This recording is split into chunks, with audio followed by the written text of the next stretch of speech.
Assalamualaikum warahmatullahi wabarakatuh. Halo Sobat Nyentrik, selamat datang di Podcast Surya, Suara Adikarya. Jadi, di Podcast Surya hari ini kita bakal membahas mengenai topik yang lagi marak diperbincangkan di kalangan mahasiswa di seluruh Indonesia. Ada yang tahu topik apa yang akan kita bahas?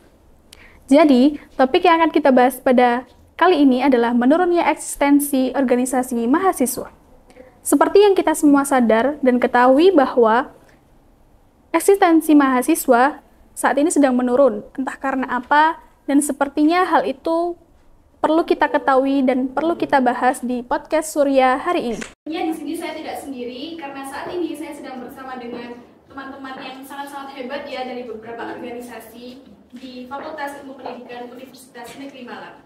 Mungkin selamat siang Kak, bisa perkenalan dulu namanya siapa, dari departemen apa, angkatan berapa, dan jabatannya di organisasi sebagai apa?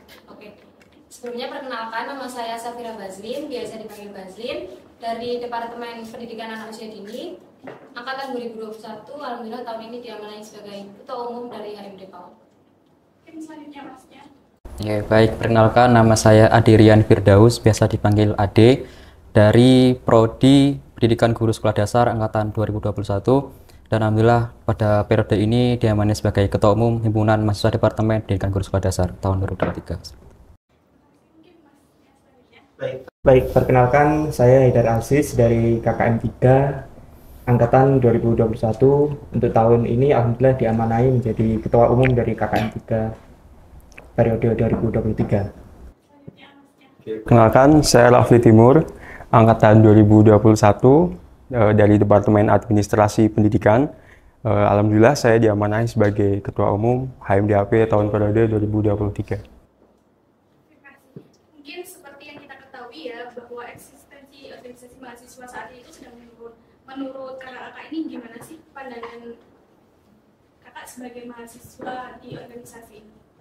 Mungkin kepada Mas Raffi dulu ya sebagai Ketua HMDAP, menurut kakak, faktor apa yang membuat eksistensi organisasi menurun pada saat ini? Oke, menurut saya pribadi itu kan titik baliknya pas mungkin pandemi COVID-19 kan. Otomatis orang-orang, masyarakat itu kan dibatasi. Jadi interaksinya dibatasi, sosialisasi juga dibatasi. Mungkin maka dari itu pengaruhnya untuk interaksi sosial dan apalagi mengikuti organisasi di kampus itu mungkin menurun. Kalau menurut Mas Ade bagaimana dengan pertanyaan yang sama, faktor yang membuat eksistensi organisasi saat ini menurun? Ya, sebenarnya juga saya sependapat dari Mas Rafli, bahwasanya mahasiswa ya tahun-tahun ini ya itu menurun karena ini kan masa-masa peralihan antara ke online ke offline. Apalagi kan banyak sekarang itu ibaratnya bisa dibilang istilahnya itu mahasiswa angkatan COVID. Nah, itu apa ya? Biasanya masih mager, masih masih scroll-scroll TikTok dan seperti itu. Kalau apalagi kita sudah semua program kerja dan agenda itu sudah offline, makanya kayak dari mahasiswa itu masih masih mager lah, masih berada di zona nyaman mereka. Oke, jadi jawabannya itu intinya kayak mereka itu masih terpengaruh oleh zaman sebelumnya gitu ya. Kalau menurut Masnya gimana, Mas Eda? Oke, Ikuti jawaban Mas-mas ini tadi. Saya setuju dengan pendapat dari Mas Rafli maupun dari Mas Ade. Tapi menurut saya itu yang saya alami di KKM 3 itu minat teman-teman terhadap organisasi itu turun karena teman-teman itu terpengaruh dengan ambisinya masing-masing, yaitu banyak yang pengen fokus di kuliahnya. Padahal ikut organisasi pun tidak ada salahnya dan banyak feedback baiknya untuk kita. Tapi pada kenyataannya itu mereka itu inginnya feedbacknya itu yang langsung terlihat gitu. Tapi kan kalau di organisasi feedbacknya yang terlihat itu untuk kedepannya, seperti sosialisasi kita itu bisa dilatih, terus relasi kita seperti itu. Namun mereka itu membutuhkan feedback yang instan, kan tidak bisa seperti itu. Kita di organisasi harus berproses, kita harus berjuang dan harus diiringi dengan keikhlasan. Oke, mantap. Oke, saya mungkin menambahkan dari teman-teman yang lain ya. Menurut saya sama seperti yang disampaikan tadi terkait ini tuntutan akademik yang tinggi ya. Jadi dengan tugas kuliah, kemudian kadang kan masih diajak kolaborasi sama dosen untuk penelitian, pengabdian, itu juga menjadi salah satu aspek mahasiswa itu malas gitu buat ikut organisasi. Contohnya sendiri, pas kemarin saya mengajak teman-teman saya buat ikut organisasi, alasannya adalah takut tugas kuliahnya keteteran kayak gitu. Kemudian yang kedua, ada namanya program kampus ya. Kita mengenal kampus mengajar dan esensi mengajar. Itu juga menjadi salah satu ambisi teman-teman, akhirnya membuat mereka malas untuk berorganisasi seperti itu. Selanjutnya buat Mas Haidar ya, menurut Anda faktor seperti apa kedudukan atau tingkat urgensi organisasi mahasiswa saat ini? Baik, terkait urgensi Ormawa untuk saat ini itu, Ormawa itu sangat dibutuhkan oleh universitas karena apa? Organisasi mahasiswa itu sebagai penghubung antara mahasiswa dengan pihak universitas, seperti aspirasi-aspirasi dari teman-teman mahasiswa itu bisa disampaikan kepada Ormawa dan kemudian dilanjutkan kepada pihak universitas. Selanjutnya terkait akademik ataupun bakat minat mahasiswa itu kan untuk yang menaungi itu dari Ormawa. Untuk perlombaan seperti itu kan yang meng-share informasi dari Ormawa, terus mengadakan kegiatan perlombaan juga dari Ormawa. Jadi menurut saya kedudukan Ormawa itu sangat-sangat penting sebagai penghubung antara mahasiswa dengan pihak universitas itu sendiri. Oke, mungkin dari Mas Aziz tadi menyinggung terkait kebutuhan Ormawa dengan universitas. Saya mungkin menyinggung untuk sebenarnya feedback yang kita dapat pribadi gitu dengan kita mengikuti organisasi.